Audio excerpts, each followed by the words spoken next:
Hello, welcome back to Fee Reads Books. I'm Fiona, and I am definitely not 3 raccoons in a trench coat. Take a moment to appreciate the lighting. My bookshelves are now in front of a window. Today, we are doing the mid-year freakout tag, despite the fact that it will almost certainly be beyond mid-year by the time I get around to actually editing and putting this video out, because that's just the way that it goes with me. This is the version that I've seen circulating around the most. I just wrote down all the questions. I also thought maybe we could just reflect on some reading goals that I had for this year. Hi, bud. Say hello to Otis. He's here and he's very large. Oh, goodbye. I was editing a video where I mess with my bangs throughout the entire thing, and I'm like, just stop messing with your bangs, but I can't help it. I don't know what it is. It's like this weird compulsion. Anyway, oh yeah, I cut my hair, by the way. Let's jump into it. First question is the best book you've read so far this year. This is a book I've definitely spoken about before. Honestly, the best book so far this year is probably still In the Dream House by Carmen Maria Machado. It's so suspenseful. It's a memoir. It's just honestly genre defying. I never thought a memoir could be like this. I love how each chapter has a different theme.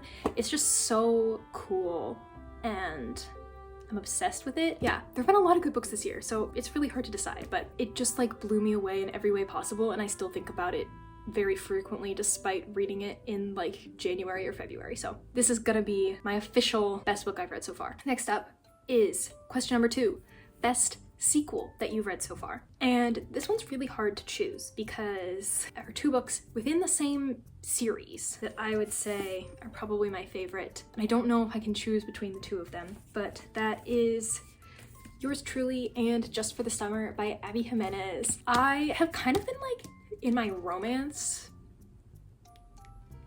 era. I don't know what this is, but I've been reading a lot of romance this year.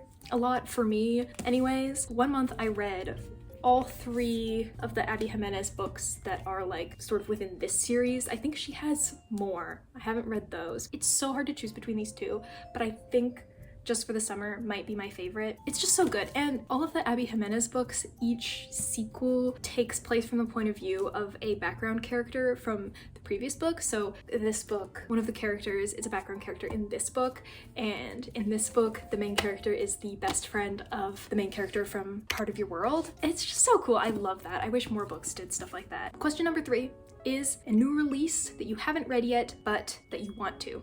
And that is another one where I could answer with so many. My official pick is going to be The Tainted Cup by Robert Jackson Bennett. I've talked before about how much I love the Founders Trilogy by Robert Jackson Bennett. It's been a while since I read it, but it is one of my favorite series of all time. I think I talk about it in this video if you want to hear me explain it. But yeah, I believe this is sort of like a Sherlock Holmes and Watson retelling, but with fantasy characters.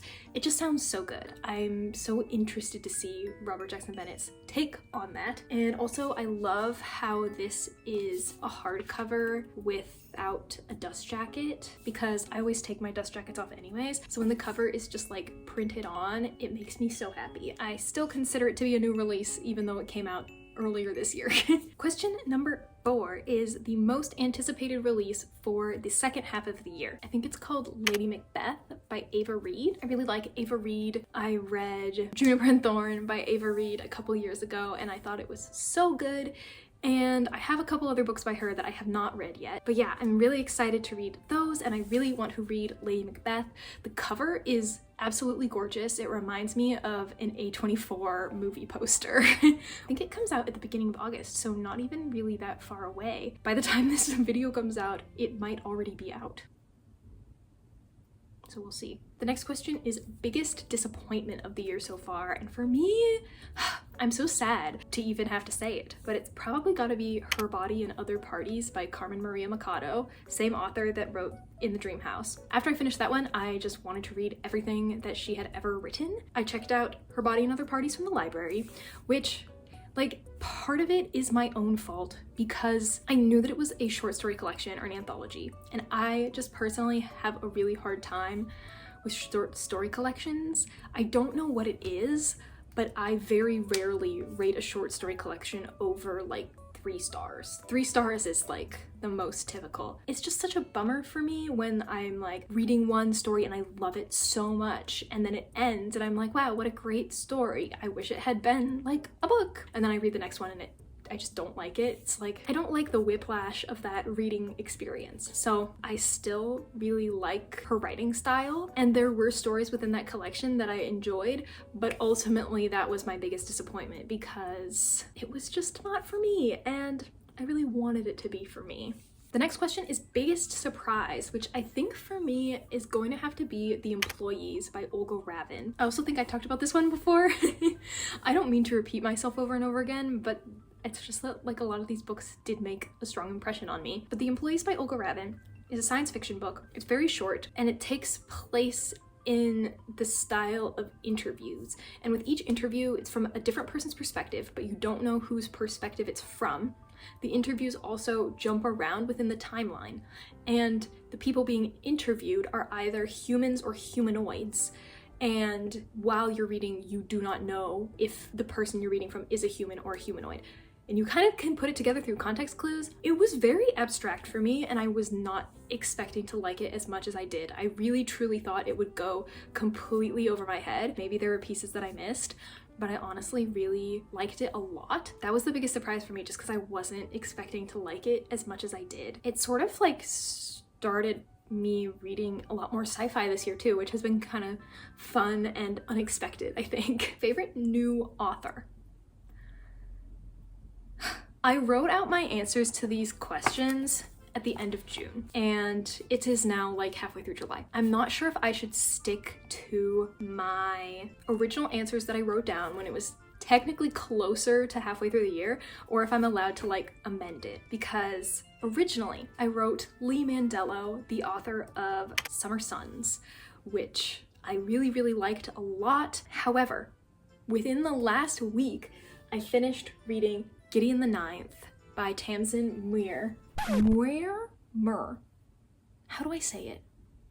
I've only ever said it in my head. I think that's the first time I've actually said it out loud. I read Gideon the Ninth in like 3 days and was just immediately so obsessed with it that I instantly ordered Harrow and Nona the Ninth. I've heard that this series is just such an experience. I have not yet started reading Harrow the Ninth because I'm doing a buddy read and I want to finish the buddy read before I get back into this, but like as soon as my brain is free, I'm ready. I'm so excited. So I still love Lee Mandello. I still loved Summer Suns, and I don't know if this is cheating, but I feel like I need to change my answer to Tamsin Muir. Help me. The next question is fictional crush, and I have to be honest, I have no idea.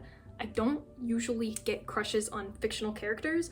More so, I get fictional characters where I'm like, I either want to be them or steal their gender. So I don't know if I have a fictional crush. Nobody is coming to mind. New favorite character, however, the next question is probably Riley from Summer Suns. I just really liked his character a lot. I really liked that book.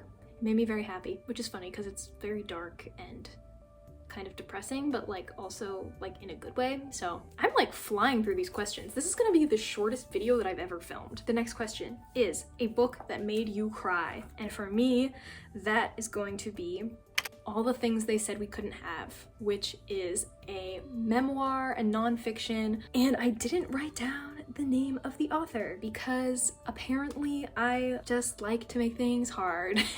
So I will put the author's name on the screen and I'm very sorry. It's so good. It's a nonfiction memoir about just being trans, and it like moved me so much and it made me cry several times. And I don't cry during books that often. All the Things They Said We Couldn't Have, it definitely made me cry. I definitely recommend it. The next one is a book that made me happy. Hakume and Mikochi, Tiny Little Life in the Woods by Takuto Kashiki. This whole series is so good. It's so good that I had to buy one. I have a rule for myself, for some reason, that I'm not allowed to collect manga because I can fly through manga books like nobody's business. I read them too fast to be able to like keep up with that by buying books. I've been reading the series, I've been getting them from the library. It's so cute. It's just about these two little people named Hakumi and Makochi, and they live in the woods and they're best friends and they do little things together, and there are talking animals and they hang out with their friends. Every volume has been good. Book that made me happy. It's really like a whole series that made me happy. Yes, I definitely recommend this if you are a fan of cute things. And honestly, like, if you're not a fan of cute things, who are you? And why are you here? The next question is your favorite book to film adaptation.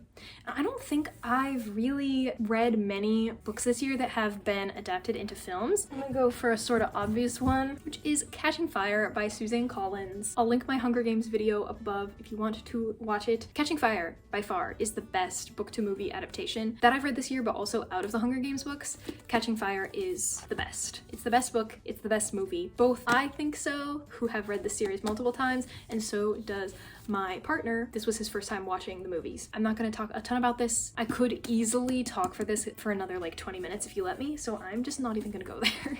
The next question is maybe the hardest one, and that is the most beautiful book that you bought this year. I have bought a lot of books this year, to be honest. Well, I feel like I have to mention this one. It's the Blue Fairy book. It's really shiny. I got this at a Goodwill, and it's one of those fancy Barnes & Noble editions. I didn't realize how many stories this one had in it that were like really, really famous. Like, it has Cinderella, it has Aladdin, it has Beauty and the Beast, it has Snow White, and a few I've never heard of before. That'll be cool. It also has a dragon on the back.